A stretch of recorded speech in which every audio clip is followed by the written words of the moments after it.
Jeffrey Dahmer is remembered as one of the most notorious serial killers in history. But before the crimes, before the headlines, there were subtle signs in his childhood that hinted at the darkness to come.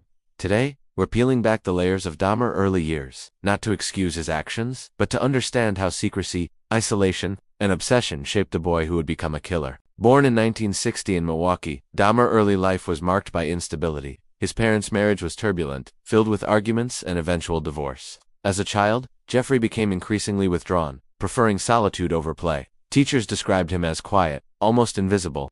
This isolation wasn't just shyness, it was the beginning of a pattern. One of the most chilling signs was Dahmer's fascination with dead animals. He collected roadkill, dissected them, and preserved bones in jars. To him, these weren't just curiosities.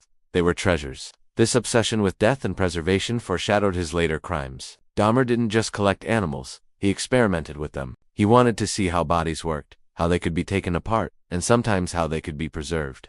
This wasn't typical childhood curiosity. It was an early rehearsal of control. Even as Dahmer grew older, he struggled to connect emotionally. Friends recalled that he could be funny, even charming, but there was always a distance, as if he was performing normalcy rather than living it. Alcohol abuse began in his teenage years, another sign of detachment and escape. The early signs of Jeffrey Dahmer's darkness weren't loud, they were quiet, hidden in isolation, fascination with death, and experiments in control.